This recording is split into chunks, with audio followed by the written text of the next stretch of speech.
You're looking live at a luxury hotel in Singapore where an unprecedented meeting is taking place right now. U.S. President Donald Trump is behind closed doors with North Korean leader Kim Jong-un. Take a look. This is the handshake that was seen around the world. The question now, what will it mean for global security and Trump's self-image as a deal maker? We're live in Singapore. Also tonight, standing together against Trump's tariffs. Ottawa plans to strike back if the trade dispute escalates. And Brian Mulroney speaks out about the extraordinary attack from Trump's top advisors. And why so many Americans are saying, thanks, Canada. This is The National.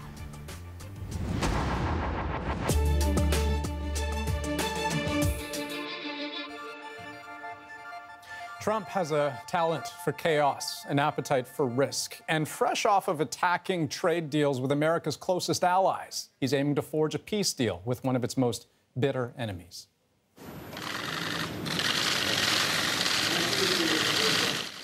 The two leaders briefly shook hands in front of the eyes of the media and the world. Trump then seemed to lead Kim inside, where they exchanged a few words through translators. My honor, and we will have a terrific relationship, I have no doubt. So you heard right there Trump saying it was his honor. That was apparently a hit. And Kim pointed out there were obstacles to get to the summit, but, quote, we overcame them today. So joining us now with more live from Singapore, CBC's Asia correspondent Sasha Petrusik. So we saw that moment, Kim Jong-un and Donald Trump together. What impact do you think that scene had? Well, that was the scene, Andrew, that Kim Jong-un and his father have been working for really a quarter of a century now. They have been trying to be accepted, to be seen on the world stage as a nuclear equal to the United States. Previous U.S. presidents have refused to give them that scene, to give them the victory of being seen as an equal that way. Donald Trump did it, and he was criticized for that, just for that very handshake and that little meeting in front of the flags, because that is considered a victory for North Korea, something that American critics say Donald Trump didn't insist on anything in return. So in the zero-sum game of summit diplomacy, that was seen as a North Korean win. Just those pictures we saw. And so whatever the world ends up making of that moment, that handshake, they are down to business now. What are they likely talking about? Well, they did go for about 45 minutes into what was called a private meeting, just them and their interpreters discussing things. You know, Donald Trump over the past few days has said that in the first moments, in the first minute, he is going to be able to size up Kim Jong-un and decide whether this is someone that he can do business with in a very much in his art of the deal kind of approach. We don't know what he actually said or thought about that. But when they came out afterwards, he said it was very, very good, an excellent relationship. So that part of it, at least, seems to have gone by well. As for the substance, that's something that we can only imagine what the conversation was like. Donald Trump probably said, Mr. Kim, are you going to give up your nuclear weapons? Probably a very vague answer to that. And Kim Jong-un probably turned around to Donald Trump and said, are you going to ease up economic sanctions? And most importantly, are you going to promise me that you're not going to attack North Korea? Those are the two things that North Korea wants out of this negotiation, out of these meetings. And it's not clear whether they're going to get it or not.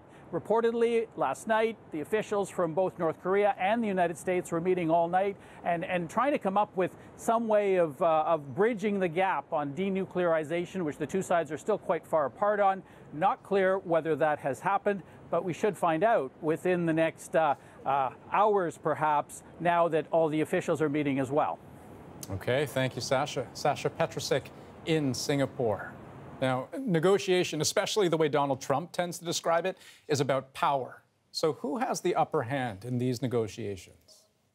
Well, where past presidents might have said something like, all options are on the table, Trump has been more colorful. They will be met with fire and fury. That threat of force from an unpredictable president creates leverage. So too do tighter sanctions. China has helped with this. Just look at how North Korea's exports plummeted last year. And North Korea has already handed Trump some minor concessions, releasing 3 American prisoners. I think that we're going to have a success. And blowing up parts of a nuclear testing facility with lots of fanfare, but no verification from arms control experts. And the reaction to Trump's brief cancellation of the summit suggests he has Kim right where he wants him, at least according to Trump's personal lawyer. Kim Jong-un got back on his hands and knees and begged for it, which is exactly the position you want to put him in. Thing is, North Korea has wanted to hold a summit with a U.S. president for at least 20 years, eager to be treated as an equal. But past presidents have never felt Pyongyang was sincere enough. Closest thing before Trump was a Secretary of State visit in 2000.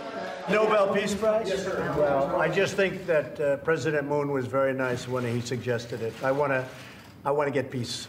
Trump, by contrast, responded to North Korean overtures with blinding speed. So what's changed? Kim Jong-un is now believed to have dozens of nuclear warheads and missiles that might be able to take them to the U.S. mainland. That's his leverage. And the clearest sign of success so far, Kim Jong-un has barely budged an inch, and he already has a U.S. president at the table. Goes without saying, the stakes for both countries are high, but there's also the show of what's happening, the optics. This is just 12 hours before the meeting. Kim Jong-un was he busily preparing a locking down with his advisors or strategizing? No, he was doing a little sightseeing, touring a nature park, even snapping selfies with local officials. Then, surprising guests at a nearby hotel, he made his way up to a 57th floor observation deck to take in the views. So, what does each side really want out of this summit? We have 2 guests here to take us through it. Taro is a former U.S. State Department diplomat specializing in the Koreas. He joins us from Washington, D.C. And Tina Park is executive director of the Canadian Centre for the Responsibility to Protect. She's joining us from Toronto. Hello to the both of you. And Tina, maybe I'll start with you. Barring any massive development, I'm thinking along the lines of what Sasha was saying. Has Kim Jong-un already won? Has he already gotten out of this meeting what he's wanted all along? Well, it's true that Kim Jong-un is maximizing the PR opportunity to be seen as an equal who can meet with the President of the United States. But it is also important for us to remember that the ultimate objective of the exercise is to convince North Korea to give up their nuclear weapons for peace and stability on the Korean Peninsula. So whatever it takes to bring them to the negotiating table to find a diplomatic solution to resolving this crisis and the constant war of words we've seen lately between President Trump and Kim Jong-un, and to move towards substantive agreements on denuclearization as well as eventually a peace treaty on the Korean Peninsula would be a very constructive development. Well, and of course, we can look at denuclearization as the goal here. Taro, what is success, though, for Donald Trump himself, do you think? What is he really after? Well, I think for President Trump, it's primarily about his personal image. He has constructed this image of himself as a great deal maker, and success in this summit will really reinforce that for U.S. domestic audiences. And that's really what he's after. And that's a major contrast with what his subordinates are after, which is substantive progress on denuclearization. Right, and let's flesh that out, because I think it is worth separating the man from the administration, particularly when we look at what's at stake. Realistically, Taro, what do you think we might expect to see from the North Koreans in terms of concessions or offers, if any? Well, the North Koreans really have the upper hand here because they really need to give up as little as possible in this summit, whereas the United States wants to get as much as possible. So time is on the North Korean negotiators' side, and there's little of substance that we can really expect from this.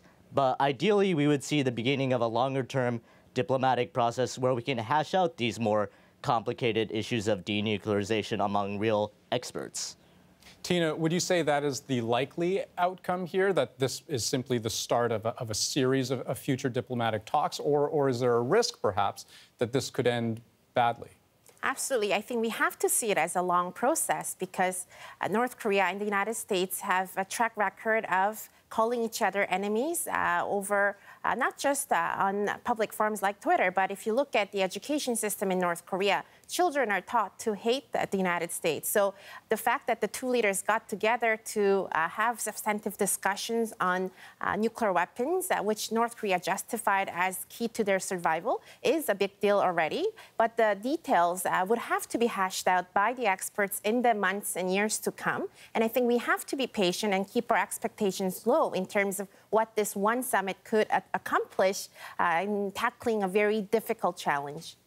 And Taro, you look at the way this summit has come together. Usually we're used to seeing these things happen in reverse, where the groundwork gets laid years in advance by folks who are operating at lower levels. This is the opposite. You have two leaders meeting straight away, and we're waiting to see what flows out of that. Could this approach actually work in this case? Well, the bottom-up approach to summits is characteristic of countries with whom we have very developed formalized ties. But as you've seen from things like Richard Nixon's 1972 visit to China, a top-down approach can lead to something substantive. And I think that this summit can set a broader mandate that career diplomats can later follow on to make substantive progress on denuclearization. Tina, if I could ask you one last question. I'm curious to know, what are you going to be watching for? I mean, the two sides are expected to talk for a couple of hours, then we'll have a media availability from the president himself. What is it that you're keeping a keen eye on? I will be looking out for the very definition of denuclearization because both sides, I think, came into this meeting with different ideas of what is expected in terms of timeline and concessions. I would also be looking for any signals on ending the Korean War formally and moving towards a genuine peace agreement that will tackle some of the root causes of North Korea's insecurities. And if they are able to make any form of political agreement on that, that would be very positive for the future of the Korean Peninsula. I would also be looking for the actual dynamics of relationship between President Trump and Kim Jong-un because having a personal rapport will be very important for this set of negotiations to move forward. And it won't be the last time they meet if all goes well. And I think that the hope is certainly very high for 51 million people in South Korea and 25 million people in North Korea whose lives have been affected by the Korean War. Yeah, well, from what we've seen so far, it's been relatively warm and cordial, and that's where we'll leave that discussion. Thanks so much, both of you, Tina Park and Taro Oba, for joining us. Let's take you for another live look at the Capella, Singapore. Right now, just after 10 a.m. on Tuesday morning. We're going to keep you posted over the next few hours as the bilateral meetings continue and as we await updates, because we're also expecting, as I mentioned, a live news conference from Donald Trump. That's slated for around 4 a.m. Eastern time. And one other thing. Donald Trump sent a tweet from Singapore just before meeting Kim Jong-un about big news from back home. The U.S. president's top economic advisor, Larry Kudlow, reportedly suffered a heart attack. And you may recall yesterday in an interview on CNN, Kudlow accused Prime Minister Justin Trudeau of betraying the U.S. president for comments he made at the G7 summit. In tonight's tweet, Trump said Kudlow is recovering at a medical center in Maryland, and according to the White House, he is in good condition. And Rosemary, you have more on the fallout today from those extraordinary comments yesterday and Trump's tweets. Yeah, that's how quickly a day goes by. So much happening in what you're covering. But along with those insults that the president threw at Justin Trudeau on Twitter, he also added a new threat to Canada, this time auto tariffs. It all led to a very public display of solidarity on Parliament Hill. And our Katie Simpson got some insight into what's actually happening behind the scenes. Unity is rare in the House of Commons, reserved mostly for when the country faces moments of grave danger, times of war, a terror attack. Oral questions, the Honourable Opposition House Leader. Today, the trade dispute with the United States joined that list. We are all Canadians first, and we will stand with Canadian workers and the families impacted by this escalating trade war. While Canadians stand together, President Trump stands alone. Mr. Speaker, will the government work with all parties in this House to present a unified response to Trump? Honorable Minister Fish. The gesture of respect was gratefully accepted. We will always stand with Canadian workers and thank our colleagues opposite for their support. Cross-party support may become crucial as Ottawa prepares for the worst-case scenario. Senior government sources tell CBC News officials are drawing up a list of ways for Canada to retaliate if Donald Trump follows through on his threat to impose new tariffs on Canada. The White House is considering additional 25% tariffs on imported vehicles on top of the tariffs already in place on steel and aluminum. Sources say one way Canada could fight back is by putting even more tariffs on more American goods. President Trump can go off and have his tantrums and say what he wants. We shouldn't respond to it. I think it's beneath us. Sources say the Prime Minister will now try to bring a level of professionalism back to the trade talks. But the open hostility is a point of embarrassment for some Americans. I'm going to say one thing, Trump. The day after his profaned announcement of the U.S. president, actor Robert De Niro was in Toronto with this message for Canadians. I just want to make a note of apology for the idiotic behavior of my president. Ottawa is not expecting any apologies from the White House. Canada's focus now will be to try to prevent any new tariffs from being imposed. The Foreign Affairs Minister will lead that effort when she heads to Washington later this week. Katie Simpson, CBC News, Ottawa. It's not just Canadian officials and businesses worrying about this escalating trade dispute. Have a look at what the U.S. Chamber of Commerce sent out today. Basically, it's a big red flag. The number of U.S. jobs, it says, are at risk thanks to the Trump administration. Here's the first one, 624,000. That's how many American jobs could be lost if Trump does go ahead with those auto tariffs, again, according to the U.S. Chamber of Commerce. 470,000, they say, the number of American jobs already under threat because of those steel and aluminum tariffs. Trump imposed those on most countries now, including Canada. And the big one, 1.8 million. That's how many jobs top U.S. business leaders say will be lost in the first year alone if Trump walks away from NAFTA. Okay, so if those numbers don't move Trump or worry anyone, maybe these images will. This map, it's been doing the rounds on social media, shows how many states rely most on Canada when it comes to importing goods. There's about 14 of them.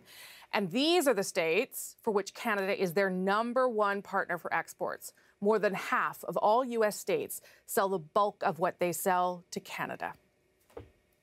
One Canadian who knows the president personally, former Prime Minister Brian Mulroney. Mulroney, as you probably remember, negotiated both the original Canada-U.S. free trade deal and NAFTA. And he's been advising the government this time round. I caught up with him today for his thoughts on the White House's attacks on Justin Trudeau. I know that the government called you yesterday for some advice, though, and you've been helping them. So it seems like things are deteriorating very quickly. So what kinds of things would you tell them to do? Well, these are like serious summer squalls, and they come on you abruptly, and they dissipate just as quickly. So you don't think it's serious? I think it's serious, but because it's serious doesn't mean it's lethal. So I think we have a great relationship, and we've had it for 150 years, and I think that we'll have ups and downs like this, but things will improve. But you know Mr. Trump pretty well. What's your sense of what sparked that? I wasn't there, so I think you'd have to have been there to see the dynamics of it. I don't know. What I saw the Prime Minister Trudeau say was, I thought, fairly benign, and it certainly didn't warrant any attack, because all Mr. Trudeau was doing was, in a rather gentle way, was articulating the position of his government, which would be the position of any Canadian government in these circumstances. So I don't view it as lethal. I think these are things that come and go. Would you advise them to refrain from responding in kind? Our side? Yeah. Oh, absolutely. They're just not get engaged with him. Well, we shouldn't engage on these things. You can't win that kind of a contest. Do you think the retaliatory measures make sense? Yes, I do. Yeah. Somebody in this business, somebody puts a tariff on your products, you put a tariff on theirs. Now, how it's received on the other side is something else, but That's life. So do we just have to be patient then, or what? Like, what, we just wait for him to come back? No, I think that this will take its normal course. This is international negotiations, and they have their ebbs and flows, and this is an ebb. But you would admit this is unlike anything you've seen before. I've never seen language like this, least of all from subordinates of the president, directed at the prime minister of their greatest friend and ally. This I've never seen before, nor has anybody else. Mulroney later told a small crowd at the event he was trying to get to when I bothered him that negotiating a free trade agreement with a protectionist administration is, quote, pretty tough. And he suggested Prime Minister Trudeau wait until after those talks in Singapore to give the president a call. There was a moment of political compassion today in a situation that was growing more desperate. It was Spain saying yes, or Italy and Malta had said no.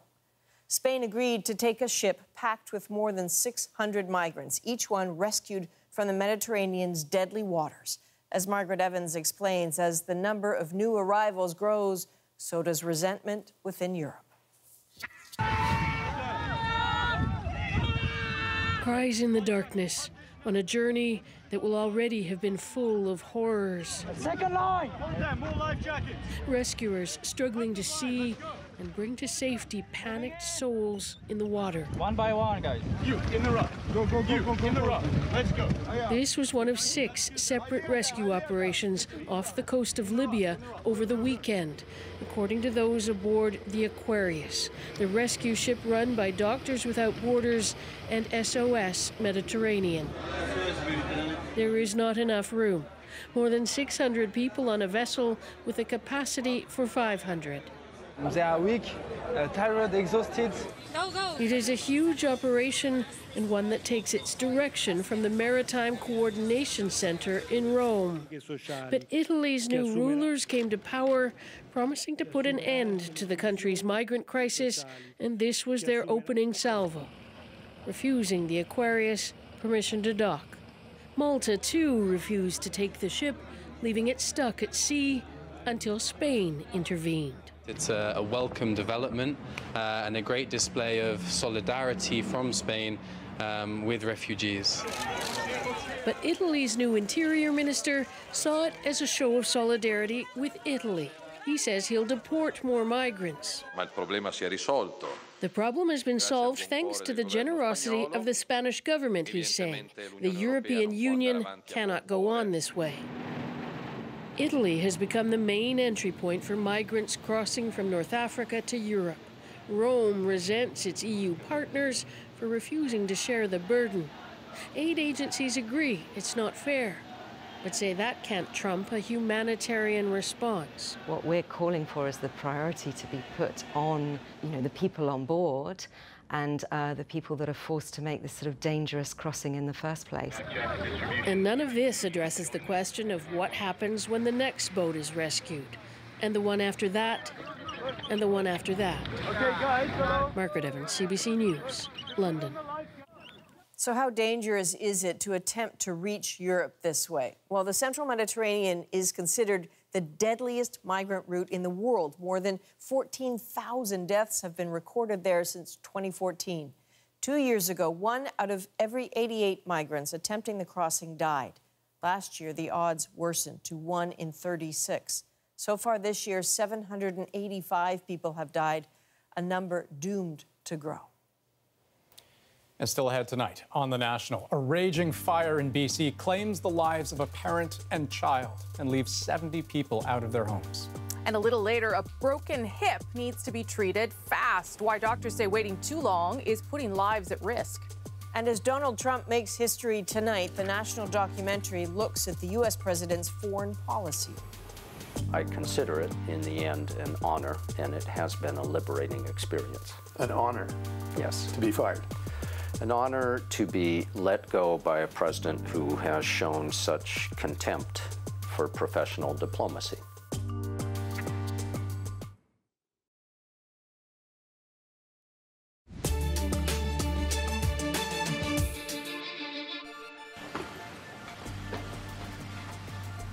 On The National tonight, Tonight, we're keeping a close eye on Singapore, where right now Donald Trump and Kim Jong-un are meeting face-to-face, their advisors, present as well. This video, taken just a short time ago, shows the two sides sitting down following a private one-on-one meeting.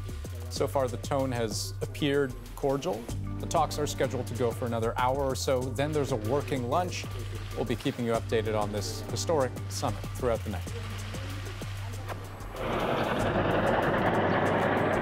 And other news we're watching tonight, thousands of people in Colorado are being ordered to leave homes due to a fast-moving wildfire. The fire has been burning in the southwestern part of the state for nearly 2 weeks. But today, a dangerous mix of gusting winds and hot, dry weather made the situation much worse. More than 2,000 homes are currently under an evacuation order. Montreal Police are investigating allegations of excessive use of force. It happened during an arrest on Saturday night, and it was caught on tape.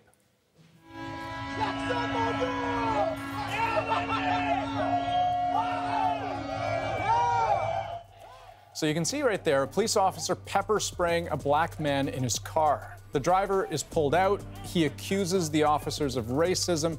And when the person shooting this video questions police, he's pepper sprayed too.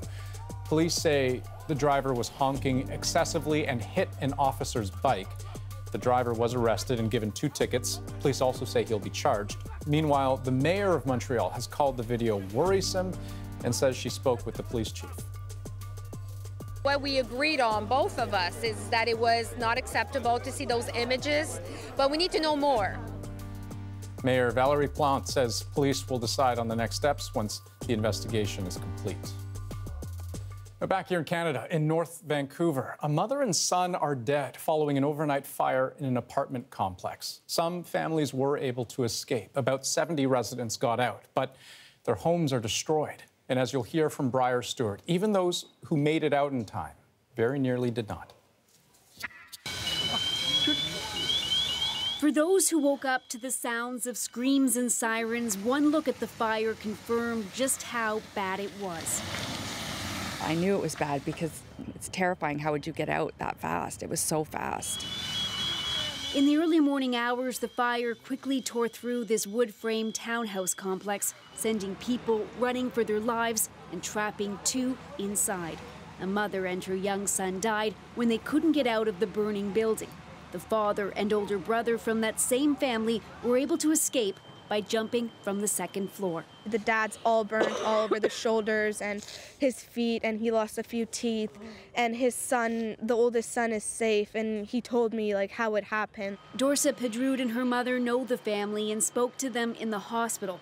She says the father jumped off a balcony and the other son had tried to get his mother and young brother to go out the window with him, but in the end, he jumped on his own toward a trampoline that was below.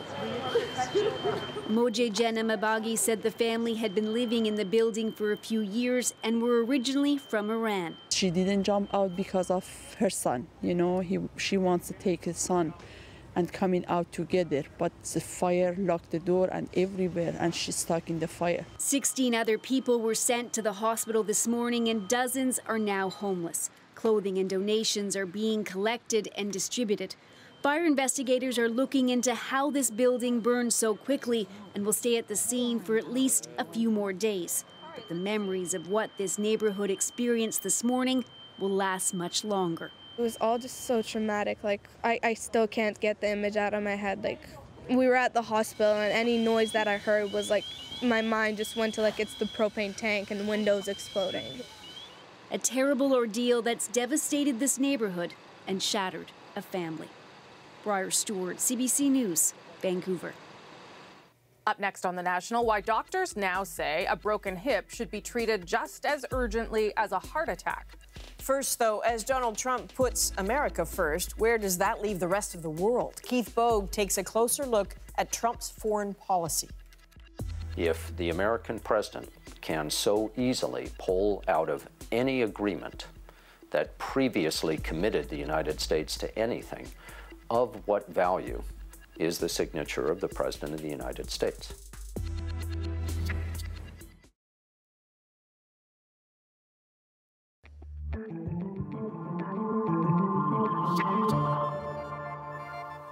Making sense of Donald Trump's foreign policy is an exercise in frustration, especially for diplomats whose wisdom he treats as worthless. Tonight, he embraces a despot. Days before, he lashed out at allies. It's becoming clear that putting America first comes with global stakes and one clear danger. The CBC's Keith Bogue examines how Trump could get in over his head. We assembled here today are issuing a new decree to be heard in every city, in every foreign capital, and in every hall of power. In the very first moments of his presidency, Donald Trump put the world on notice. From this day forward, it's going to be only America first. America first. In the broadest sense, every national leader has a responsibility to protect the interests of the country he or she leads. But Donald Trump seemed to be warning of more than that. Every decision on trade, on taxes, on immigration, on foreign affairs will be made to benefit American workers and American families. Within months, Trump made it clear he intended not only to defend America's interests, but to personally define America's interests, and to do so without regard for foreign policy expertise and advice or for the complexity of international relations. All of us were shocked when we heard that statement made, and he basically said, and I think the direct quote was, "I'm the only one who matters." The one that matters is me. I'm the only one that matters, because when it comes to it, that's what the policy is going to be. You've seen that. You've seen it strongly. The breathtaking quality of that, beyond the autocratic tendencies, l'état c'est moi, I am the state, beyond that, it reveals the extent of ignorance about how our democratic system works. Nancy McEldowney, former U.S. ambassador to Bulgaria, former director of the Foreign Service Institute, is just one of a number of senior diplomats who've left the State Department because of Trump. I will not be a part of what this president is trying to do. She resigned from the State Department last year, as did former ambassador to Panama, John Feely. And now that I'm retired and out of the service, I can say, as much as the underlying values and principles of much of this administration's foreign policy bother me, the amateurism bothers me quite a bit too. The exodus from the State Department has not been entirely voluntary. Some of the most experienced diplomats have been forced out. Tom Countryman was Assistant Secretary of State for Nonproliferation. He has a deep understanding and support for the Iran nuclear deal. He was fired just days after Trump took office. I consider it, in the end, an honor, and it has been a liberating experience. An honor? Yes. To be fired? An honor to be let go by a president who has shown such contempt for professional diplomacy. He wanted then, he wants now an amateur foreign policy, and that's what he's getting. America's allies seem perplexed and uncertain about how to read Trump. The French have experimented with flattery and cajolery.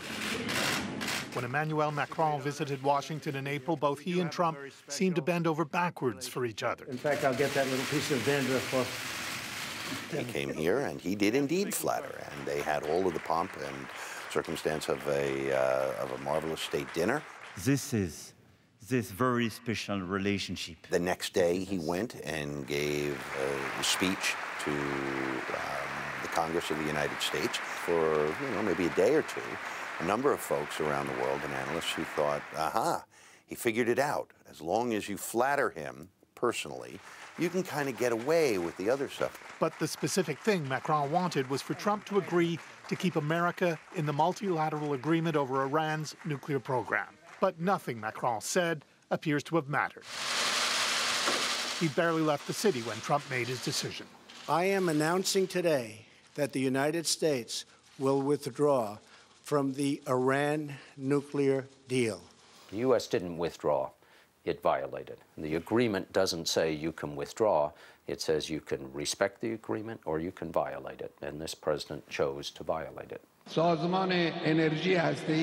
A few days ago, Iran's supreme leader said he'd ordered an increase in uranium enrichment capacity in case Trump's decision led to the complete collapse of the nuclear agreement. As Trump's critics had predicted, his decision seems to have given a boost to the most reactionary forces in Iran. If a Trump doctrine is taking shape, it looks more like withdrawing the U.S. from the world than anything else. In 18 months, Trump has pulled out of the Trans-Pacific Partnership and said he'll do the same with the Paris Climate Change Accord. He's declared he might pull out of NAFTA and begun reversing the U.S. opening to Cuba. His decision to impose tariffs on his allies in Europe and Canada is viewed by many, even in the U.S., as an outrage. Hello, everybody. His senior economic advisor warns that the U.S. might not respect the institutions of the global economy that the U.S. led the world in creating. International multilateral organizations are not going to determine American policy. All of that will confirm to Kim what Trump has said, that he is the only one who matters. He sets the policy, he is the deal maker and the deal breaker. It will be hard for me to argue to any country on earth that they should sign a bilateral or a multilateral agreement with the United States. If the American president can so easily pull out of any agreement that previously committed the United States to anything, of what value is the signature of the President of the United States? The President of the United States has as much information and expertise about the world available to him as anyone in the world. He has direct access to other world leaders, their thoughts and advice. It all comes with the job. The Turks have a great sort of proverb, and it goes, "The head that wears the crown grows smarter," meaning that as you take on responsibility, most people rise up to that responsibility and they become more judicious and more prudent. I believe what we're seeing with Donald Trump is the exact opposite. He's been very open about the fact that he doesn't read, he's not interested in history, he's not even getting the basic information that most presidents do through the intelligence briefings that are provided daily. In fact, Trump said as recently as Thursday that he thought that attitude was more important than preparation for his meeting with Kim. I think I'm very well prepared. I don't think I have to prepare very much. It's about attitude. It's about willingness to get things done. But I think I've been preparing for the summit for a long time, as has the other side. I think they've been preparing for a long time also. So this isn't a question of preparation. It's a question of whether or not people want it to happen. And we'll know that very quickly. Secretary of State Mike Pompeo, only a month and a bit into his job, has been preparing, meeting with Kim, and making sure Kim understands what Trump will be looking for when they meet, what a real denuclearization agreement would mean. When I spoke with him, I could not have been clearer about the scope of the verification work that would be required, all of the elements that would be necessary in order for America to understand that there had been real denuclearization. But the president still has to be prepared for what's unknowable. When President Ronald Reagan met Soviet leader Mikhail Gorbachev at Reykjavik in 1986 to talk arms control, I'm always optimistic. Reagan expected to talk about arms reduction, but Gorbachev surprised him with a proposal to eliminate all nuclear weapons within 10 years. It didn't happen, possibly because Reagan was caught off guard. It was a lesson in how unpredictable leader-to-leader summits can be, a lesson learned by a young State Department staff member with Reagan, Nancy McEldowney. There's always a surprise. There's always a twist. There's always something that you didn't think through, and you do have to think on your feet. Trump's staunchest supporters have allowed themselves to believe that simply by meeting with Kim Jong-un, Trump has put himself in line for a Nobel Prize.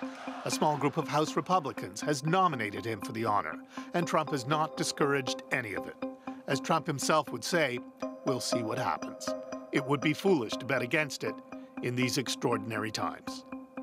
Keith Bogue, CBC News, Washington. That helped me understand the past few days. Just ahead, new research highlights a risk to seniors. There is a push to treat broken hips with the same urgency as a heart attack. With a large bone broken, you can get a blood clot, you can get pneumonia, you can have a heart attack. First, though, as we go to break, a look at an investigation you'll see here tomorrow night on The National.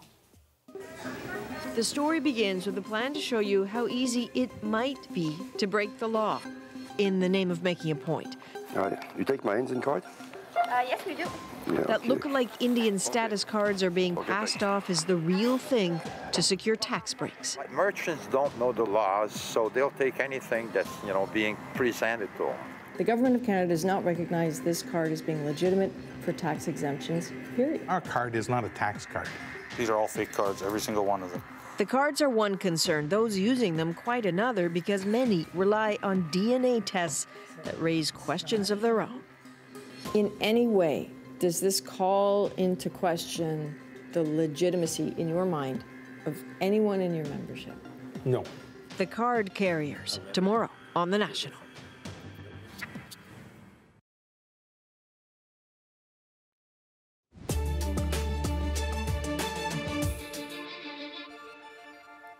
Researchers in Ontario are warning that current guidelines for hip fracture surgery can lead to dangerous complications, even an increased risk of dying.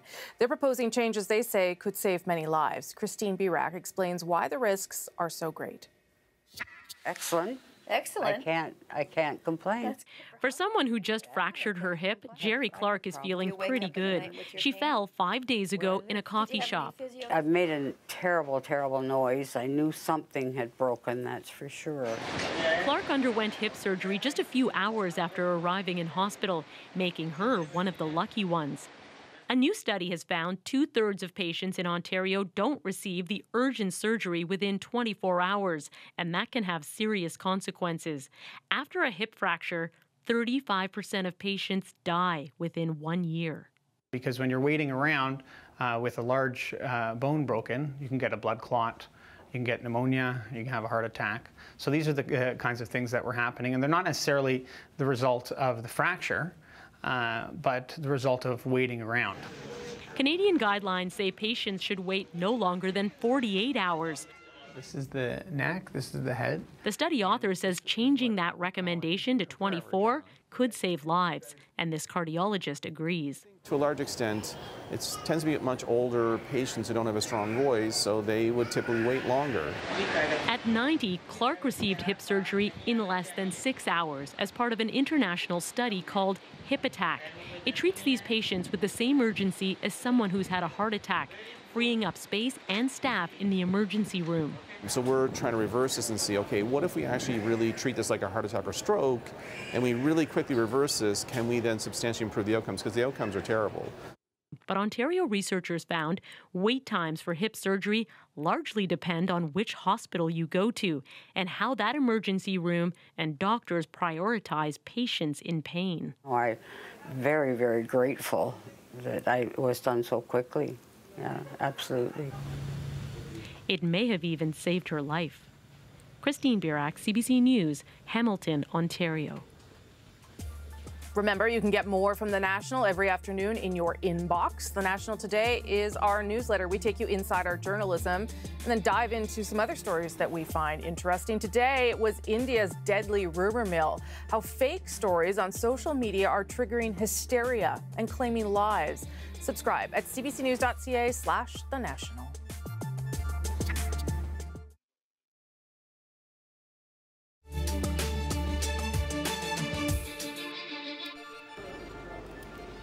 On The National tonight, we're keeping an eye on Singapore. A historic summit between Donald Trump and Kim Jong-un underway. Here they are about an hour ago, giving a little wave before heading into a meeting with their advisors. We will be watching it all night on The National. Also, Donald Trump's former campaign chief, Paul Manafort, will be back in court on Friday on charges of witness tampering. At the same time, a hearing will be held over whether his bail conditions should be revoked, which means he could be sent to jail. The latest charges against Manafort were filed last week by special counsel Robert Mueller, who's in charge of the Russia investigation. Also tonight, the Vatican says Pope Francis has accepted the resignations of 3 Chilean bishops.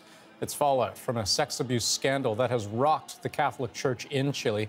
The clergy there is accused of covering up sexual abuse cases. Last month, the Pope promised Chileans affected by abuse that the church would never again ignore them. And 1 month after being fired by the Toronto Raptors, Dwayne Casey has a new job. The Detroit Pistons announced today they've hired him as their new head coach. There are reports he signed a 5-year deal with the team. Casey was fired as the Raptors head coach after this year's disappointing playoff run, but he left as the most successful coach in Raptors history. Well, President Trump and his advisors' recent comments about trade have put this strain on U.S.-Canada relations. Some Americans are actually finding reasons to thank us, which makes us feel good. The hashtag #ThanksCanada is trending on Twitter, has been all day. We reached out to some Americans, and their message is our moment. Thanks for being such a great neighbor and such a great friend to us. I'm so grateful for our northern brothers and sisters. Your sensibility, creativity, and genuine kindness is so much appreciated. Thanks, Canada, for your majestic Canadian Rockies and how well you treat your visitors and take care of your beautiful country. Thanks, Canada, for all the kids in the hall, for Leonard Cohen, Steve Eiserman. Thanks, Canada, for dealing with our temper tantrums and loving us through it. Thank you, Canada, for my grandfather, Francis O'Donnell, who was born in Edmonton, Alberta. And thank you also for poutine. Thank you for being a great neighbor. We love you. Well, you're welcome. So this really started when American music critic David Wild on Sunday was watching the sort of the fury on the Sunday morning talk shows about Trump and Trudeau. And a few hours after those shows, just decided to tweet out the suggestion that his American neighbors start thanking Canada, and a trending hashtag was born. See, that was really nice to listen to. I was kind of hoping that the video would go on and on, because I heard thanks for Steve Eiserman, for Leonard Cohen, for the Rockies. I was thinking, what about thanks for poutine? Thanks for great bagels? I could have gone on and on, right? You just wanted them to thank the things that you like, is basically what you're saying. Yeah, well, yeah. Anyway, it was a nice end to a very tense weekend. I'm not sure it's going to change anything, but we can revel in their admiration for us for 24 hours. Although that story's already like yesterday's news with everything that's happening now. Anyway, that's The National for June 11th. Good night, everybody. Good night. Good night.